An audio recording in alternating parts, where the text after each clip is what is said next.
Welcome to the Hockey Writers Blackhawks Banter, a weekly show with our top Chicago Blackhawks writing crew, bringing you the latest news, rumors, trades, player grades, game results, and much more. From training camp to the playoffs, from Chelsea Dagger to the Madhouse on Madison, our team covers everything that happens with the Hawks. So get comfortable, grab a beverage. It's time for some Blackhawks Banter. Blackhawks Banter. Hello, everyone, and welcome to episode 82 of Blackhawks Banter presented by the Hockey Writers. It's the Caleb Jones episode, which is very fitting because the man, the myth, the legend, who came up with the hashtag/nickname Team Kales is here today. Greg, we'll get to that in a second, but we're so excited because we're getting the whole gang back together. Happy 4th of July, everyone. By the time everyone sees it, it'll be July 5th, but it's July 4th while we're recording, so happy 4th of July. This is before we get into everything, I just want to say we're going to promote the morning skate today. For all of our viewers, the morning skate is a link that you can go to that has all of your daily hockey news from around the league, all fun tidbits. It's the best hockey content you can't find anywhere else. So type in morningskate.io, put in your email, and it'll go straight to your email weekly. You guys will love it, or every day for the week. You guys will love it. Please do that. So today I'm your host, Brooke LoFurno, joined by Gail Kauchak. And of course, our special guest for today is Greg Boysen. He's back today. Thank you so much for being here, Greg. We're excited to see you. And we have Matthew Zator, who runs our Blackhawks Banter behind the scenes. And he's here today to help us do our prospect corner for draft week. So we're really excited about this. So let's get right into it. We're going to talk about the draft. First and foremost, it's on July 7th. It's coming really quickly. We have to talk about how the Blackhawks don't have a first round pick, but they have 8 picks in the 2nd, 3rd, 6th, and 7th rounds. So we have to talk about what could happen possibly. So first of all, are there any names that stand out to you that the Blackhawks could target? And we're going to start with Greg. Well, yeah, there are, but it's so weird because we don't really have any idea what Kyle Davidson wants on his hockey team yet. This is going to be a draft of learning what he wants on his team. We've gotten some hints. You know, he mentioned size and speed. Everybody wants size and speed. Everybody wants guys that are 6'3", can skate like the wind, and has a wicked shot. But those guys, they don't come around that often. So you got to get a little creative. This is really a draft where they're going to literally can take the strategy of best player available, because they have needs everywhere. They need dynamic players. They need NHL players, especially up front.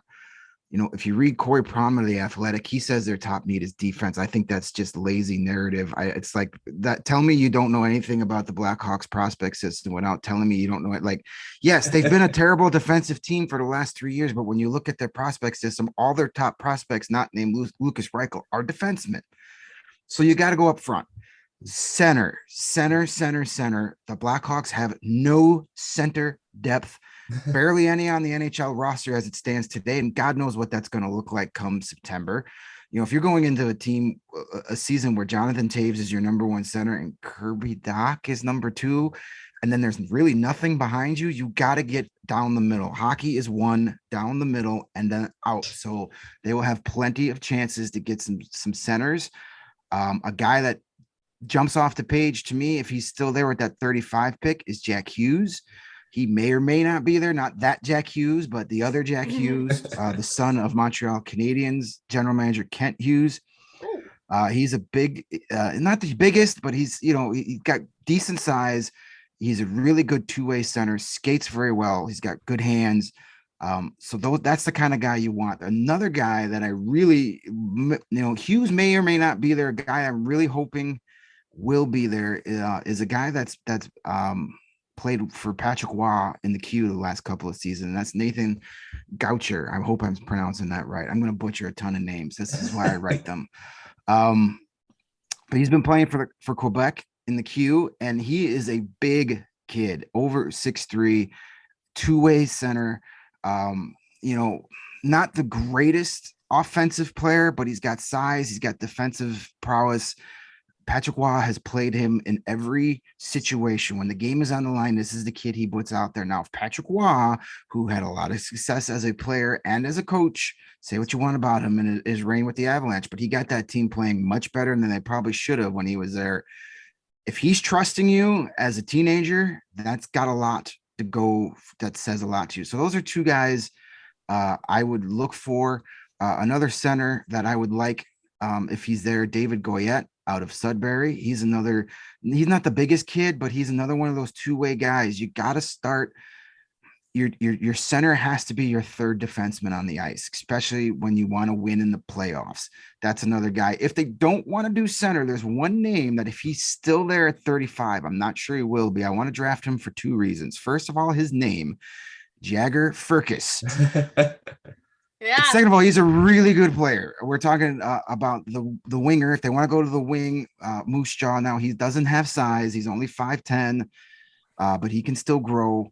I know they say Luke Richardson has preached size too, but this is a kid that is dynamic. He's a top 6 goal scoring type talent that may fall to that 35 pick because of that lack of size. So if they want to take a different route and they think they can get some of these centers with maybe that second round pick or in those third round picks, this might be a kid that you can't pass up. This could be the situation where we're going to take the best player available over what we necessarily need, but you need goal scorers, and this kid could be a goal scorer and could be a really good value at 35. Ooh, I like those picks. Jagger Fergus stood out to me too. I hope I just said that right. I'm really sorry. Like you said, we're gonna be botching names. And his brother's name is Slade. The Fergus parents are like the coolest people on the planet. Yeah. Oh my gosh, I love it. I love the names. But Matthew, I'm gonna go to you since you're a prospect expert, and for viewers, he runs the Hockey Writers Prospect Corner. So please check that out on YouTube for more prospect news. But not really Blackhawks, I guess, related for you, but what are the names that have stood out to you as second round candidates, I guess I would say, to start off, or just second, third round? What names have stood out to you? Well, I've got a few, and I looked at the Blackhawks, what they need to. I mean, like Greg said, they definitely need speed and size and centerman. And that's who I've kind of looked at. And one guy that I've liked, and this is a guy that may not be, in the second round, but since they have an early second round pick, he could drop into that section, as Danny Zilkin. Plays for the Guelph Storm in the OHL, got size, 6'2", 183. He's got great speed. He's probably one of the quicker guys. He played really well in the prospects game with Shane Wright. So, I mean, that having a guy like that, and he praised him after that game of how well he played with him. So when a guy could go first overall has praise for you, that's pretty good. So, I mean, Zilkin's one of the more skilled guys. He has been rated to go in the first round by a few places, but there are a few that kind of have him in that 35, 45 range. So, I mean, he could drop into the early second round that Blackhawks could grab him. Like I say, great speed, good goal scoring, centerman. And biggest thing is his speed. He's got his skating's really strong. So Zilkin's one for me. And then Adam Sikora, who could be available for that other second round pick that the Blackhawks have later in the second round. And again, he's got a lot of speed and skill as well. And then later in, deeper into the draft, you got guys like Fraser Minton, Matthew Semenov, James Hardy, who's in his third overager. He's an overager for a few drafts already now. And I want to get him drafted. So he's got, again, a lot of skill and probably should get drafted by someone. So why not the Blackhawks later on? And then Reed Schaefer's another one who could be a second round pick. He's really rocketed up the draft rankings a lot for his play for the Seattle Thunderbirds. And again, he's got a lot of speed, great pace to his game. And so all those names would be great picks for the Blackhawks. But like Greg said, this draft is kind of a interesting one when you get deeper, because there's a lot of names. And because the OHL didn't have a season last year, you're going to have guys that are like, well, why, in their second year and technically overagers, but this was their first year in the OHL. So it's going to be interesting to see what all the teams kind of pick, and you're going to see some surprises in the second round, I think. Oh, I love those names that you brought up. Those weren't names that came to my mind, but I love them, and you're the expert, so I'm glad to have this insight, to be honest, with you. And that guy you mentioned, James, did you say his name is James, the one who was Hardy, yeah. Okay, so I could see him being a candidate because the Blackhawks do like players that have been passed on in the draft. They like taking chances on those guys for sure. Gail, are there any names that stick? I know that going from Greg and Matt to me and you, who aren't as savvy in the prospect world, but has there been any names you've seen online that have stood out to you? Anyone in particular? Yeah, it's funny that you should say that because honestly, they are the experts and I don't pretend to know the prospects real well. But what I did do kind of in preparation is look at both Matthew and Peter. How do you say his name, Matthew? Peter Baracchini? From the Hockey Writers draft rankings. And I basically have pinpointed forwards. Definitely, I'm thinking they should go with forward, at least, the first couple picks. And again, the names that I had picked out that Nathan Goucher, which I think, Matthew, you had him at like 30th and Peter had him at 35th. So who knows if he will still be available. And I think the Blackhawks first is 38. So, but then also that Danny Zokin guy sounded really good. And he might be more realistic. He's a little bit farther down there. So we'll see. But those are the names I picked out. Now, Danny Zokin being Russian, I don't know, there's all this kind of controversy going on right now with that too. So I wonder how that will work out with people being hesitant to draft. Who knows? We'll see. What's good about Zilkin is that he's playing the OHL. So he's not over in Russia. So that's a good thing for him. Yeah. Okay. Yeah, you're right. That'll be an interesting, I think, storyline to follow during the draft is how the Russian players fare. It's not really fair to them what's going on. It's not their fault, but that's unfortunately the reality of the situation right now. Yeah. But yeah, I'm sorry, I'm gonna botch his name again. Danny, how do you pronounce that name? Zilkin. Okay. Yeah. Okay, we've heard his name, I think, a few times in this few short minutes. So that might be one to really keep an eye on. I'm kind of excited about that possibility for sure. When I was looking at the rankings, and I wasn't really looking at European rankings, I was starting at North American first. And the one name that stood out to me in the second round, I think you guys all know who I'm going to say, is Nick Moldenhauer. I don't know if he's going to be available by the time we pick him. I don't know, who knows? You never know where people are going to fall. That's the beauty of the draft, but he was the one that really stood out to me on the rankings, just kind of his stats, his goal scoring ability. And then I got the chance to speak with the head coach of the Chicago Steel, Brock Sheehan. I actually wrote an article on the Hockey Writers if you guys want to check that out, interviewing him. He seems like a great player, seems like a great person on top of it, seems like he has great character, has all the traits that the Blackhawks are looking for. That could be one I'm keeping an eye on too, for sure. So I'm glad that actually we're talking about a lot of names that the Blackhawks could target. That's actually exciting because you never know. We'll see. Hopefully one of us are right here. We listed a lot of names. One of us has to be right. So a couple more days. Yeah, I know, right? So moving on. So the Blackhawks director of amateur scouting, Mike Donahue. I hope I'm saying that right. Here, we're going to keep saying that. That's the name of the show. I hope I'm saying that right. They said they want speed, particularly down the middle. So they want speed, and more speed. So I want to know, just from your guys' standpoint, is there any other position or specific trait that you hope they target? Not hoping from what the Blackhawks want, but if you were in their position, what would you want them to target? And I'm going to start with Gail.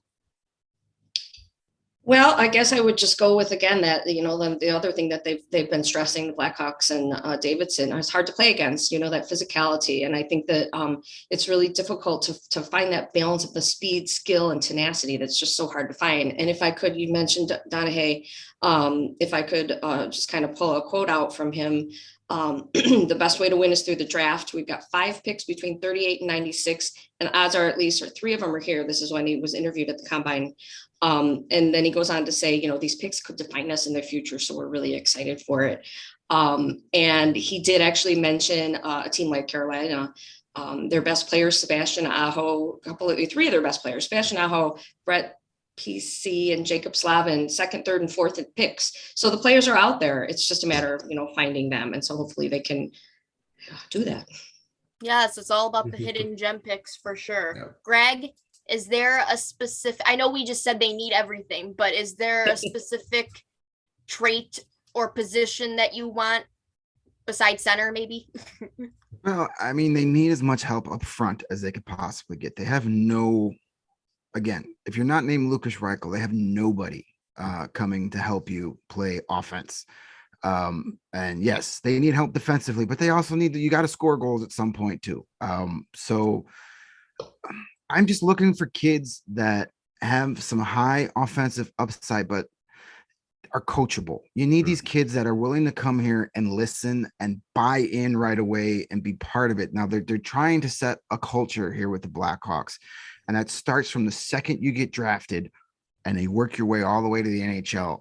So you need these kids that buy in right away, that want to listen to what the Hawks are trying to tell them while they're playing college or juniors, and are ready to put in the work and be coachable and listen. You know, it's a very hard transition to go from juniors or college where you're the best player on your team to now you're maybe a fourth liner if you get that opportunity. That takes a lot of adjusting to get used to.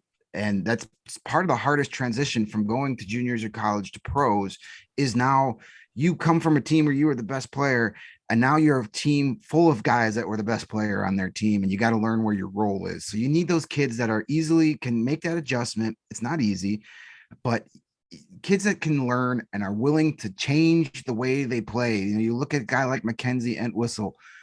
He was a goal scorer. He was a top offensive player in juniors. And then he realized he's not going to be that in the NHL. So he learned a different role. He learned that he needed to be physical and he needed to play fourth line and kill penalties if he wanted to be in the NHL. And he learned that early, and it got him to where he is. Those are the type of guys you need. You need those coachable guys that can make adjustments and are willing to develop into maybe a completely different role than what they're playing right now if they want to play in Chicago one day. Yes, that's all very, very good. I like all of that for sure. Matthew, I want to ask just from the draft standpoint, because you've studied the draft and all the prospects, is there any trait that you think that this draft possesses a lot of? What is there a lot of that you've seen in this draft?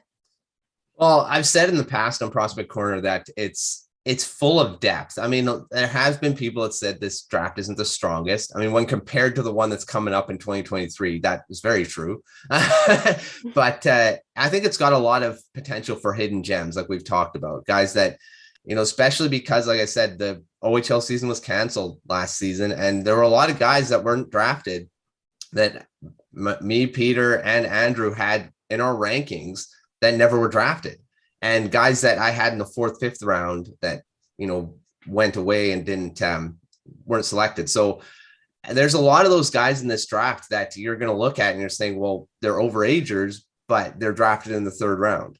There's a reason, because they had such a great season, even though it was technically their first season in the OHL or wherever. So I think you're going to see a lot of that. And there's a lot of skill in this draft. I mean, there may not be ones that are going to hit as top line players and stuff, but I think you're going to see a lot of guys in the next 5, you know, when we look at this draft 5 years down the road, I think you're going to see a lot of guys that were drafted later on that turn into NHL players. So I think there's just a lot of skill in general in this draft that you could probably hit on a few from the 5th or 6th round that normally wouldn't. So I'm really excited to see where a lot of these guys go, because I think there is a lot of potential in this draft class, even though a lot of kind of experts have been saying that it's not the best. If you're wanting to you should be looking towards a 2023 one first, but I think you're going to find some interesting picks when you look back at this draft in a few years.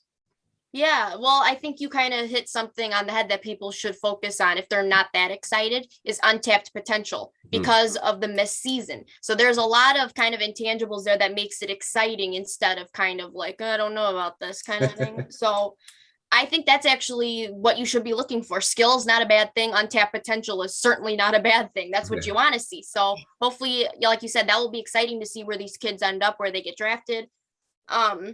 So I guess I would say, I know the Blackhawks have preached this recently, but kind of what Greg said kind of resonated with me. High character. The Blackhawks want high character players. And it makes sense. At first, when you think about it on the Blackhawks, when you're like, oh, they need size, they need scoring. Okay, they do. But you also need players that are coachable, that are eager to win, that want to be here, that will change the culture of this team. That is so important because of the mess they've been in on and off the ice. That's so important. You need that. You need to help change the culture, start a winning culture. So I think that's important. They should definitely target those players that possess all of those qualities. I know there's a lot of them in this draft, like Matthew, you've touched on, and Greg, you've touched on, and Gail, you've touched on. So I think they should have some good options there that possess all the traits that we just talked about. So moving on.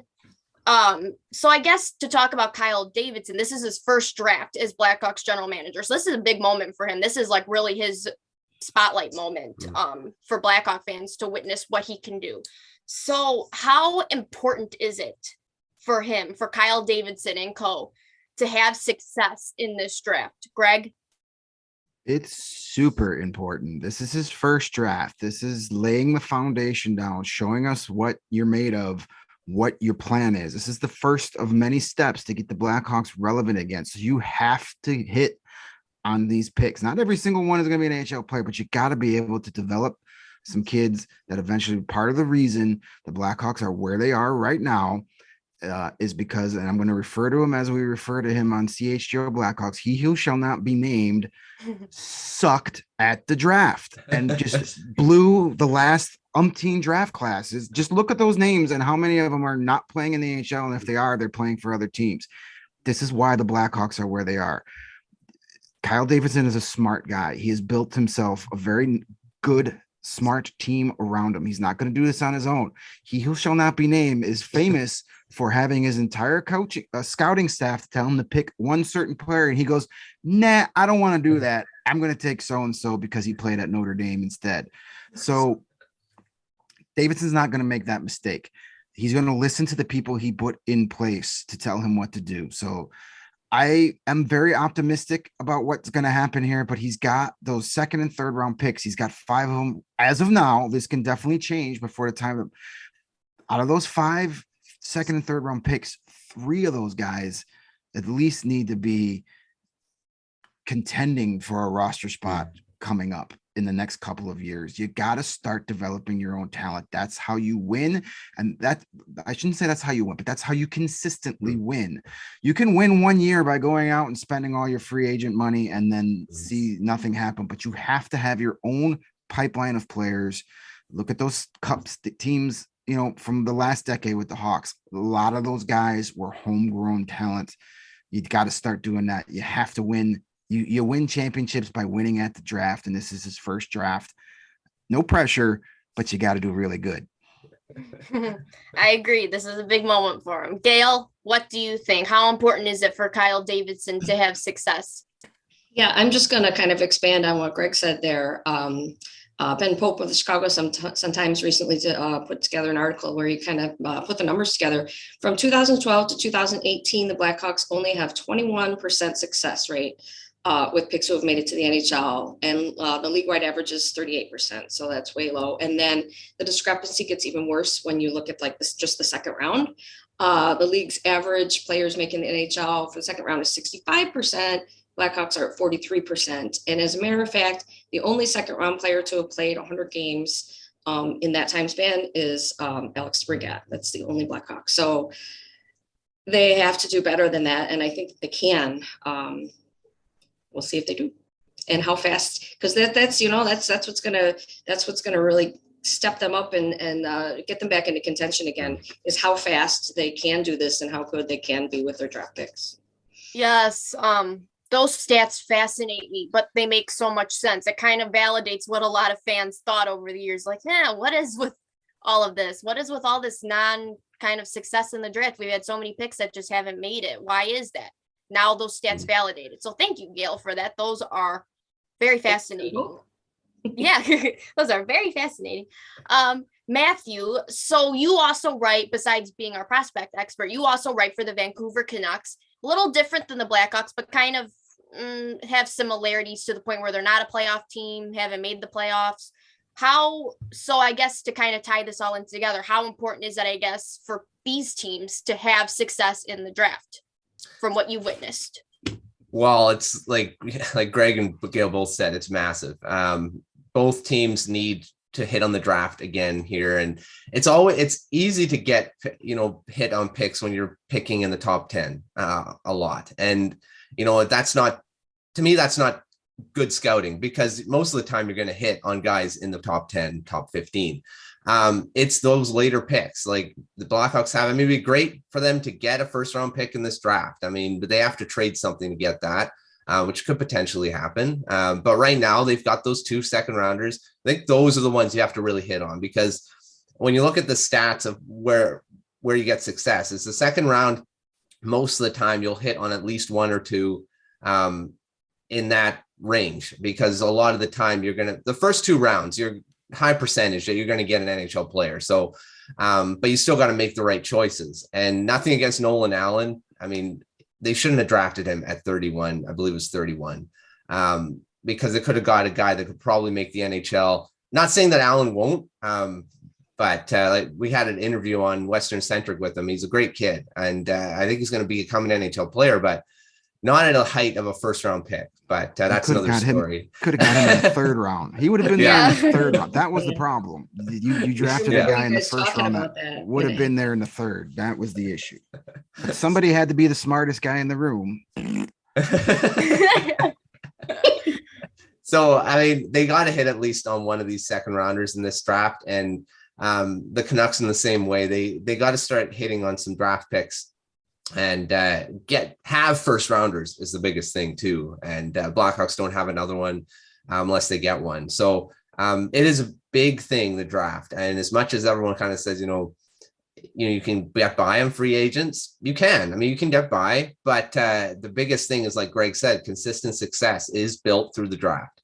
And you need to have that. Look at the Tampa Bay Lightning, how many guys they've gotten in the later rounds that are contributing. The Colorado Avalanche have a few that have done that too, but the Lightning you look at a blueprint of late round picks hitting, they have it. So it's just massive, the draft. And that's why I love covering it. But some teams don't put as much stock in the draft, at least for decision wise, sometimes on the success. Well, yeah, I agree with everyone too. I think it is so important. And something that kind of sticks out is it is amazing how there's 7 rounds of the draft and the Blackhawks have barely been able to hit on it. Like, that's amazing. Like, there's 7 rounds and you haven't been able to really hit on anyone. Yeah. And I know that the draft is a crapshoot, and sometimes you're going to get lucky and sometimes you're not. But you have to do your research, because the players that are there have it. Some of them just have it and you know it. So yeah, like I said, Kyle Davidson really needs to, I know it maybe a lot of people say this isn't the draft, like the great draft to do that, but it is though. It's still your opportunity to find those players. They're there. Yeah. And you got a good team around you now, a new set of eyes. Let's start getting success here. Let's start hitting on these players because they're there. They're right there. So I hope for his sake, obviously the Blackhawks need it, but for his sake, I'm hoping for his success too, because the team's success depends on him. So yeah, like you said, no pressure at all. But he's got to do really good in this draft, especially because there is no first round pick. So you have to find depth. As we know. So I guess lastly, to close out this whole segment, how are you feeling about this draft as a whole? I know that what everyone is saying, it's not a good draft, but because you guys have studied it, how do you feel personally about this draft? I'm going to start with Matthew. Well, I mentioned before, I actually really like this draft, and I may be in the minority with some, but I actually like I said, I like the depth. I mean, I really think there's going to be a really big gem that someone's going to draft in the 4th, 5th round that's going to end up being like an Andre Palat or, guys like that. Alex DeBrincat, yeah, he was a 2nd rounder, but I mean, guys like that you wouldn't expect to be high-end picks and end up being that. So I'm really excited to see, like, I wish I could look into the future 5 years down the road and see what guys hit. But I'm optimistic that there's going to be a few that you're going to look back and say, wow, I mean, this guy drafted in the 5th round and he's like a 40 goal scorer, a top line player. So I'm excited as much as I'm more excited for the 2023 draft, obviously, but this one has got potential to have some hidden gems that are going to be really exciting in the next few years. Yeah, that's always very exciting. The depth players are exciting. Greg, what No, do you think? I agree a lot with what Matt just said. I'm excited, but I'm excited for every draft. I love the draft. I love the finagling that goes on, and the guys that were supposed to be first round picks that are somehow still there in the third round, and guys that you never heard of all of a sudden going in the first round. Columbus, I'm looking at you, and like it's fun. I love chaos. Yeah. I really love chaos, and this draft has the potential of being one of the most chaotic of all times because you're going to have a lot of kids that lost a complete year of development that, as Matt said, 4 or 5 years from now, we're going to look back at some of these guys and go, how the hell did this guy get passed over for 5 rounds? He's an all-star. He's a Selke trophy finalist, whatever it is. This is a draft that you're not going to be necessarily, unless something super surprising happens, you're not going to get that franchise altering superstar. You're not going to get your Connor McDavid or Austin Matthews in this draft, but you're going to get those guys that fill out your second and third and fourth lines, the guys you need to have to win. While you won't get your franchise player, you're going to get those guys that when you do get your franchise player are going to meld with him perfectly and form a winning team. This is a type of draft where you don't have the flash. You've got the steak, but no sizzle. You're not going to get the high, but this is where you get your Dave Bolins, your Christopher Stieg type players, the guys that aren't the superstars, but you got to have them to win. So I'm excited. Should be fun. Yes, for sure. Gail, how are you feeling about this draft? I guess I would just add that I can't remember who said it, but I read somewhere where they were saying, it's really hard. It's almost unfair to say that this is a weaker draft because it's so difficult for the scouts and everybody since they did kind of lose a year and people haven't been skating and it's just been so crazy with COVID and all that to really even know and harder to evaluate. So, just like Matthew and Greg both said, that's just going to kind of add to the chaos. And there might be hidden gems out there that you're like, oh yeah, this is a weak draft, but you never know. So cool.